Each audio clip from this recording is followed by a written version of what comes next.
Salela mona bino boso bozuli bakwa kula da basonga na bino bulingaka mingi olokota lingala babengi ngonga ibeti ya mokolo ya mardi 30 juillet 2024 Simon Mongo moke ndi bozui ba détail basanga.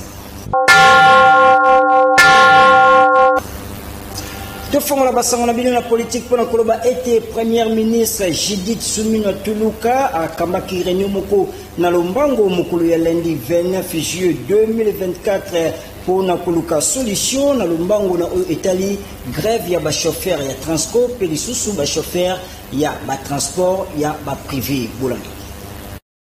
Et kama makina lombango penza réunion d'urgence oyo esangisaki premier ministre Judith Suminwa pe mwandambo ya bamambo ya gouvernement ko bakisa lisusu gouverneur ya ville ya Kinshasa Daniel Bumba sima na bango ko sutuka komona grève ya ba chauffeur ya transport pe ya ba chauffeur ya ba transport privé sans que ba yebisa bango pona ko revendiquer businga na bango. Le premier ministre Judith Suminwa a pesaki ba instruction pona koluka solution na lombango pour kimia ezonga na secteur ya transport.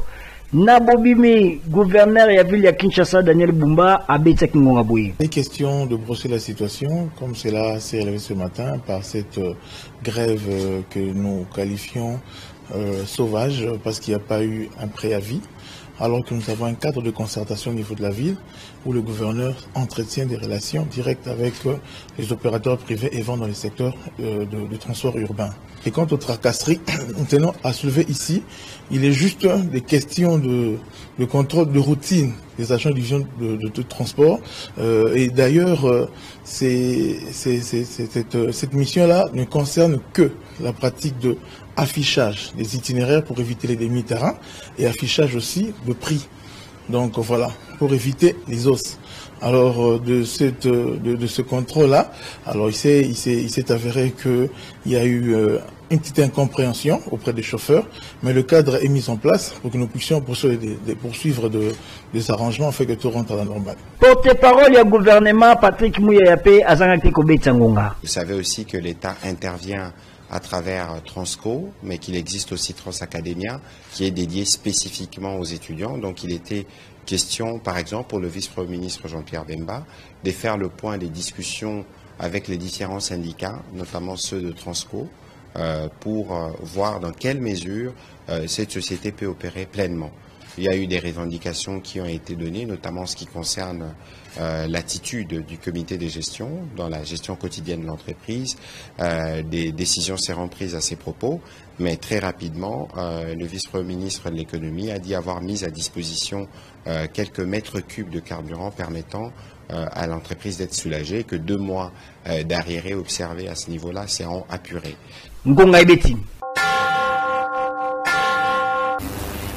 Toko bakaka na maimatali grève ya ba chauffeur sengeli ko simba été ba chauffeur ya société ya l'état oyo babengi penza Transco bazali très déterminé ya kokoba na mouvement na bango ya grève pour na bango bakozongela mosala kaka soki balongoli directeur général maître Mbere na comité de gestion na ye Mobimba bulanga commentaire ya l'équipe RS Masiala.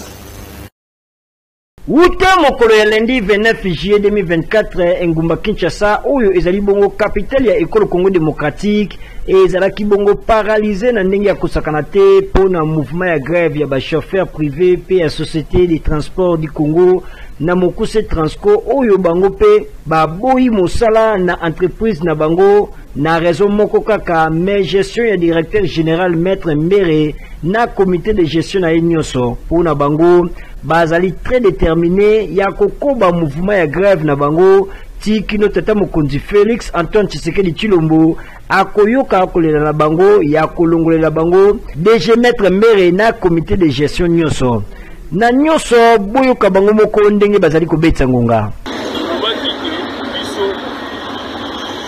ata mbongo ye soki mese Mbere ekizaye balongwete mosala ekorepondre te lobi badémarche esalaki même asengi biso auditeur osala 2 jours.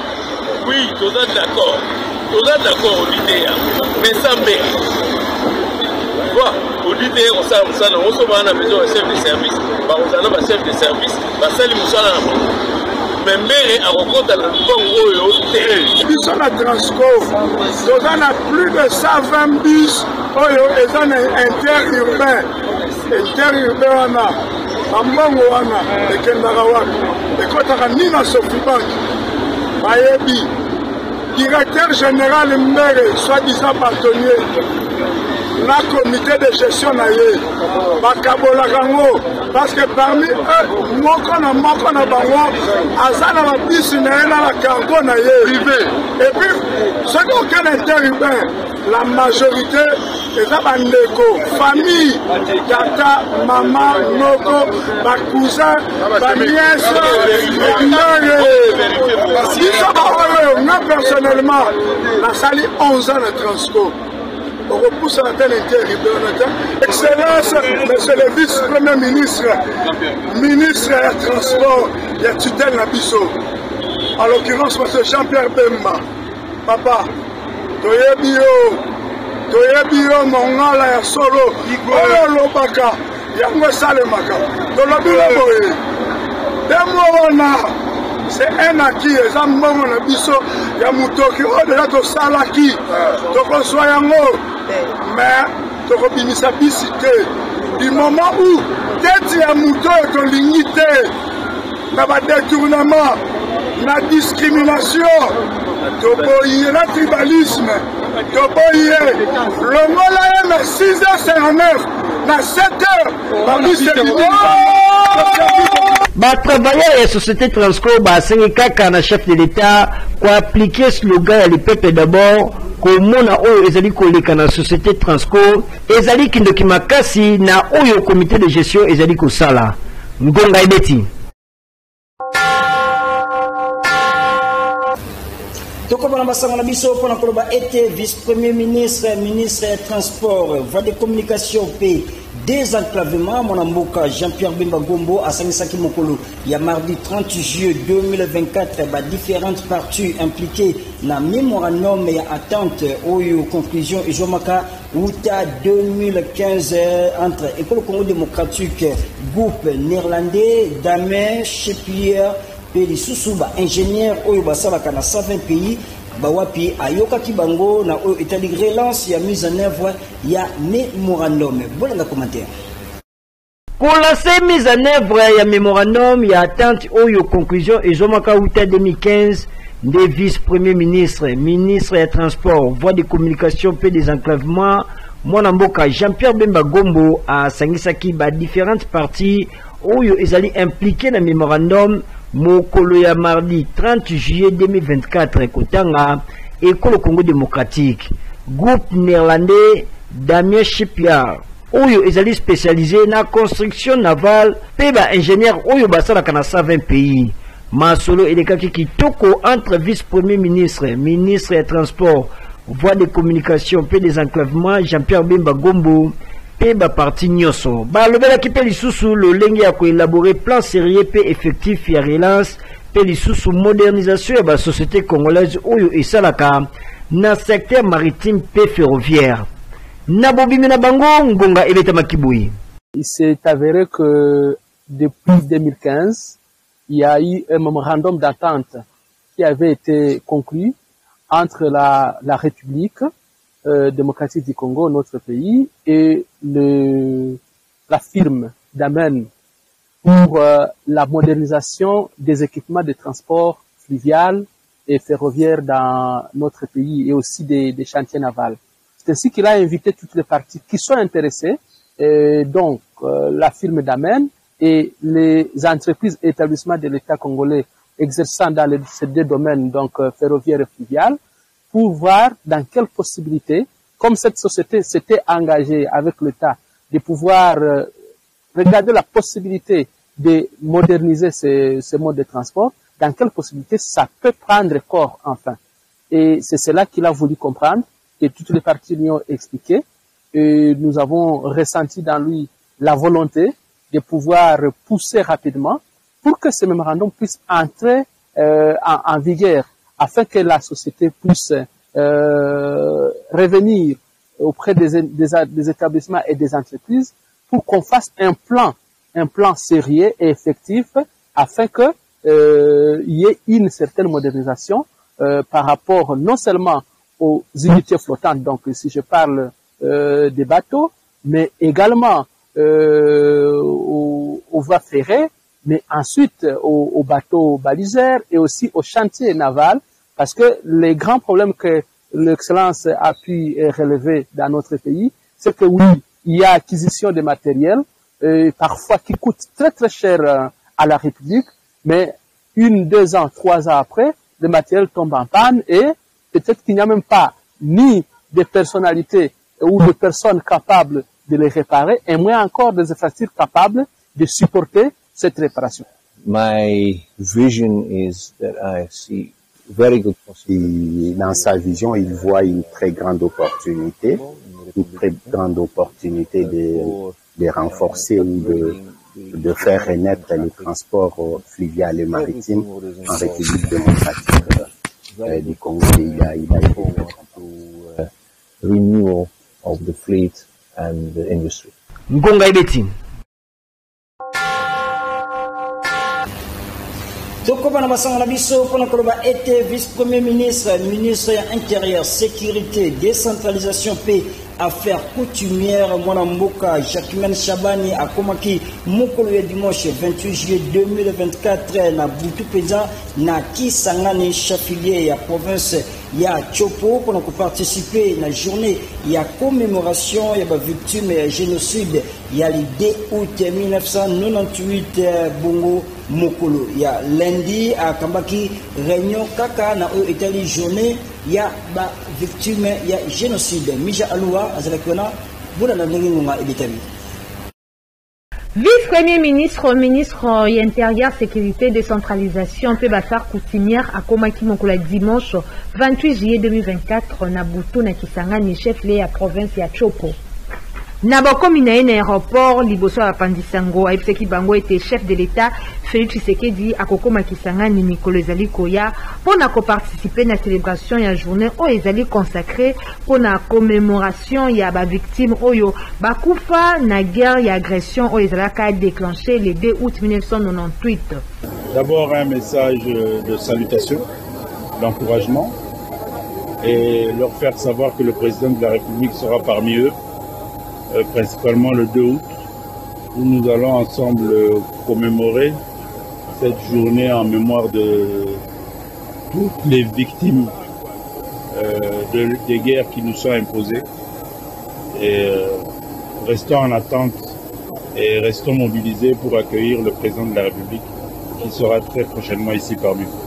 Bongo Mokolo ya lundi 29 juillet 2024, vice-premier ministre, ministre intérieur, sécurité, décentralisation, pe bafar coutumière, akambaki conseil supérieur ya sécurité, natina kobongisa milulu ya célébration ya génocide économique, oyo, République démocratique du Congo, azali victime. Si, nous venons de clôturer avec notre réunion de sécurité, qui a été présidée par le vice-premier ministre, le ministre de l'Intérieur.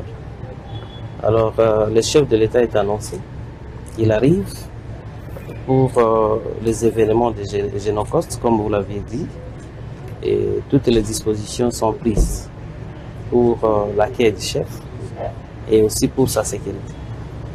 Certainement, oui, c'est possible, parce que ce n'est pas une première qu'on accueille ici les délégations des autorités de Kinshasa, même le chef de l'État lui-même. Et donc, toutes les dispositions sont prises pour accueillir ces grands événements. Et je suis en train de sensibiliser mes frères et sœurs aussi, toute la population de la ville de Kisangani, les Tchopolais et Tchopolaises, d'être en tout cas massivement ce mercredi à l'aéroport de Bangoka pour accueillir le chef de l'État dans les avant-midi. Et il y aura un meeting populaire où le chef va s'adresser à la population à la place de la poste de Kisangani. Bonga et Betty.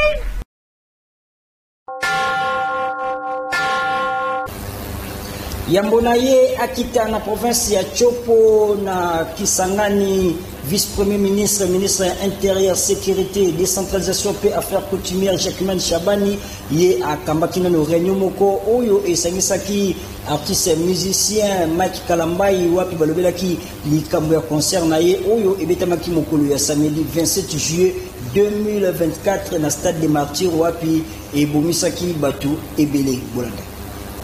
Simayali kama oyo ekomaki na stade des Martyrs de la Pentecôte ya Kinshasa mokolo ya samedi 27 juillet 2024 na concert ya pasteur Mike Kalambai wapi 9 personnes bakufaki pe bato ebele bazokaki vice-premier ministre, ministre intérieur, sécurité pe affaires coutumières mwana mboka Jacquemin Chabani abengisaki réunion moko monene elongo na ba organisateur ya concert yango wapi ye moko pe alanga nzembo azalaki wana na réunion oyo gouvernement congolais et ndimi kozwa en charge ba victime nyonso pe ezwi ba mesure ya makasi po ete makambo ya boye ekoka lisusu kokoma te. Vice-premier ministre, ministre ya intérieur azalaki ye moko te, azalaki elongo na ministre d'état, ministre ya justice pe garde des sceaux, na ministre ya affaires sociales, ministre ya santé, ministre ya culture pe gouverneur ya ville province ya Kinshasa.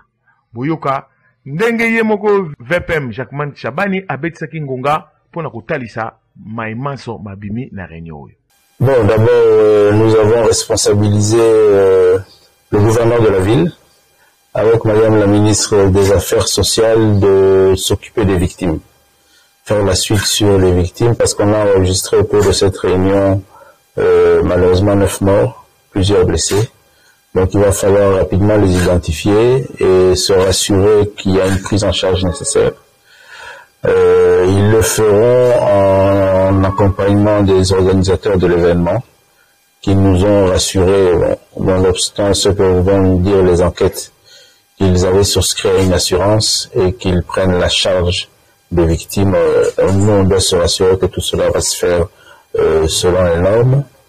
Nous avons aussi pris l'engagement de veiller à ce que la réglementation sur ce type d'événement soit renforcée. Et ça, c'est le travail du gouvernement.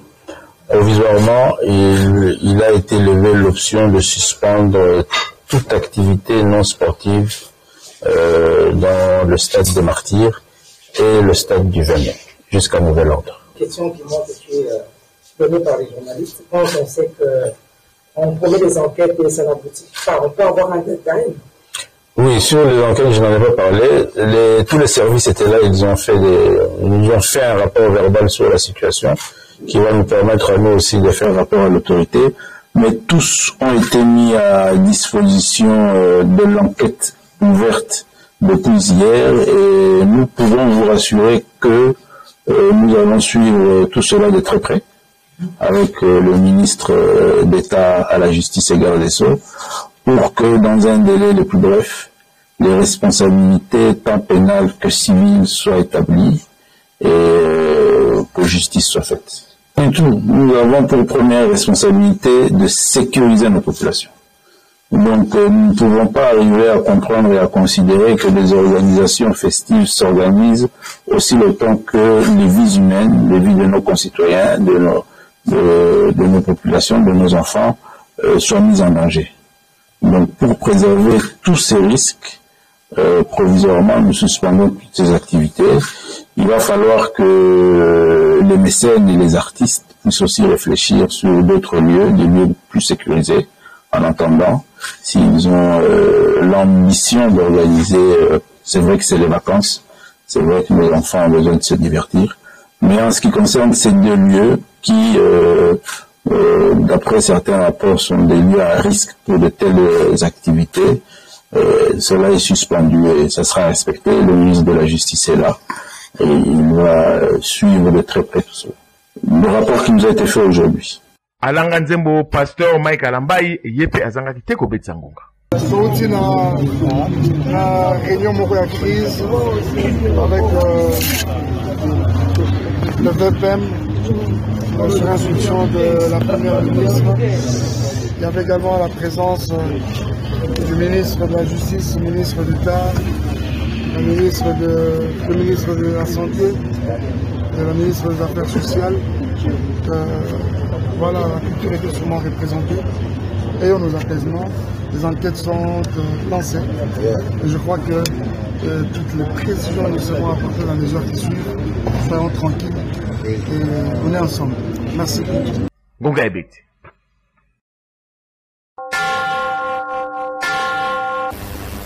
Nabasango Mosusu Sengeli Bosimba était ministre des Affaires étrangères et École Congo démocratique. Thérèse Kaikwamba pe homologue na ye ya École Rwanda Olivier Ndungiriere ba ya mama kimokolo ya mardi 30 juillet 2024 et pa ya président angolais Joao Lorenzo Kuna na Luanda Misha Alwa Abetingo. Thérèse Kaikwamba, honneur ministre congolais des Affaires étrangères et homologue naye Olivier Ndungiriere bayamba maki mokolo mardi 30 juillet 2024 par le président angolais Joao Lorenzo na Luanda. Beaucoup tani oyo ya chef de l'État diplomatie angolaise et celle qui inère fait déclaration mon côté c'est maki na presse. Ministre des Affaires étrangères congolais a affirmé que l'engagement de la République démocratique du Congo dans le processus de la Luanda local mécanisme oyo et qu'on privilégie bozongi ya kimia. Boende ministre d'État, ministre des Affaires étrangères, coopération internationale et francophonie, Thérèse Kaikwamba a kambaki délégation congolaise na rencontre ministérielle il y a le 30 juillet 2024 en Angola na cadre ya ko relancer le processus de la Luanda et le bakiye. Mikolo Wuti Koleka, président congolais Félix Antoine Tshisekedi a critiqué qui makasi gestion ya processus de paix Nairobi et pas homologue na ya Kenya William Ruto wapi ezalaki na deux processus oyo ya Nairobi oyo ezalaki encouragé pa ya Uhuru Kenyatta kasi oyo ezalaki géré mabe et pas ya président ya sika William Ruto. Bongo processus ezali presque ya kokufa atako facilitateur aponaki Uhuru Kenyatta atikala président Ruto azwaki befe pe kozi ya Rwanda ndenge président Tshisekedi atalisaki na tango ya masolo oyo ezalaki organisé na initiative ya sécurité ya Afrique pe initiative ya croissance ya Afrique Broking. L'échange à Luanda a intervenu 3 jours et expiration de la prolongation et la trêve humanitaire décrétée dans l'initiative du gouvernement américain.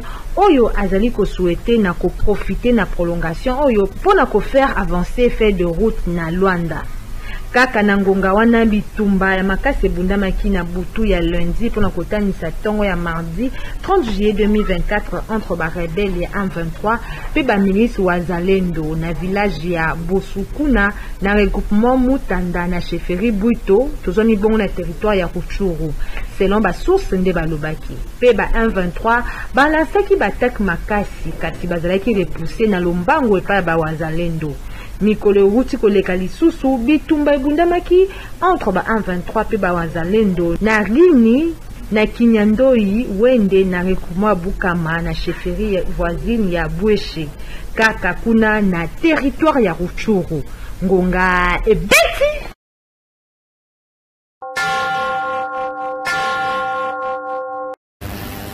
Nangamo Mosusu Abel Kitoko Konga, président national et parti politique PDS à Betingonga pour nous kotalisa été na province ya Sakuru bazali na ba problème ebele ya banzela wapi difficulté zali makasi na été ni wana pe lisusu azanga te kolobela likambo ya ba propos ya secrétaire général ya IDPS Augustin Kabuya Bolandai azalaki na micro ya Patrick Lusala.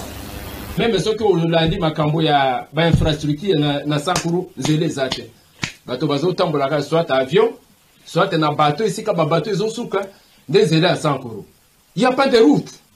Tant que tozalaki na Joseph Kabila ou to bundisa ki to ba pèse to pele biso mai ya moto pongaye moi j'étais du MSR à Sotala. Nazalaki pe président parmi caucus ya Sakuru. Kabila a sopele biso mai.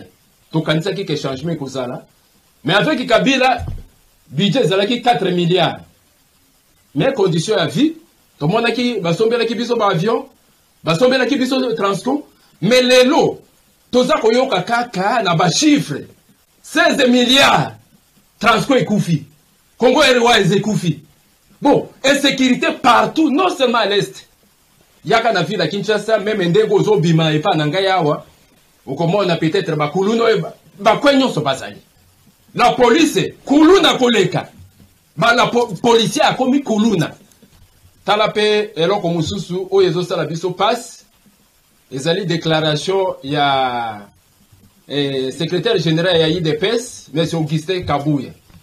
IDPS ezali parti au Congolais, même ba politicien ozomona wana ba Lambert Mende nyonso babima na IDPS biso nyonso to sala formation na IDPS na Mbujimai. Bien que toye ko bima po okozela omoni ke makambo yango ezotambola te toye ko bima toye ko sala ba formation. Mais déclaration ya Augustin Kabuya koloba ke IDPS ba député ba bimi na signature na ye. Ngaye Augustin Kabuya na bobenga ye lisusu député te. Po ye a voté bato na signature na ye c'est que ye moko ami votaki. Na place ya Seni, na place na biso, ye Augustin Kabuya nde a nommé ba député c'est que ba député ya mbalo yo législation yo nyonso epa na ngai à partir ya premier citoyen, ya parti au pouvoir à l'obéli yango.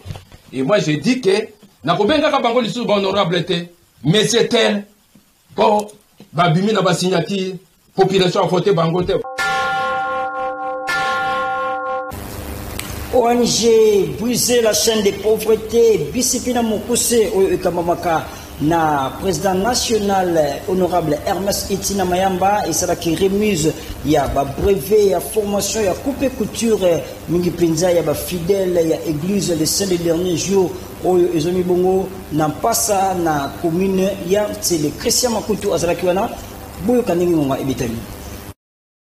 Salle de conférence ya paroisse les 5 des derniers jours oyo ezomi bongo na Ntele précisément na Mpasa et yambaki mobange na cérémonie remise ya ba brevet ya formation ya coupe couture oyo ezalaki organisé na ONG briser la chaîne de pauvreté Bisipina Mokuse bongo modérateur ya Milulu abandaki na ko présenter ba lauréat moko sima a pesaki maloba na président national ya BCP honorable Hermes Itina Mayamba oyo azali pe député national Elia Changu yepe a kobaki na kotalisa musala oyo BCP esalaka atalisaki pe lisusu ba réalisation oyo BCP esali déjà pe oyo bazali kokana kosala sima na yango asengaki na bato porte ezali grandement ouverte na moto nyonso oyo alingi koya la formation aya na ye.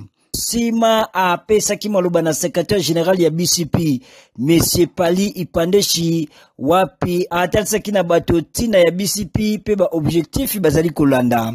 Sima défilé de mode ya kafu ya kiko salema wapi bato oyo balandaki formation ba présentaki ba tisi na bango oyo batongaki ambiance ezalaki ya kosakana te. Kolongwa etape oyo nde cérémonie ya kafu ya remise ya ba brevet ya kiko salema wapi yemoko président national ya BCP honorable Hermes Itina Mayamba abandaki kopesa brevet na ye na chaque lauréat.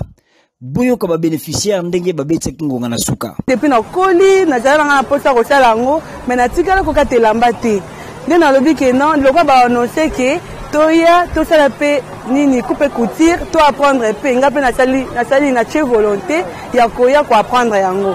Na che mutema na mobimo confini donc makasanga nyonso na che pe la kacha formation oyo. Na sali yango pe na silisi na zi brevet na nga donc na zana ser makasi. Ayebaki ko kata elamba te. Naebaki kosimba ciseau te kosala machine te mais à la 7 derniers jours nayebi biloko wana nyonso. Et je remercie aussi l'église pour cette opportunité qui nous a donné pour tout ça la formation na biso lelo oyo nazwi certificat nanga na ONG BCP na sepeli vraiment mingi ningo bavandi na ndaku boya musala eza kotoyo kovanda mwasi nazia lelo mwasi faut kosala mobali azosala mwasi faut azosala soko ozotikela kaka mobali eza pasi papa na ngai ba mama boya bilenge za kotoyo ngonga ebeti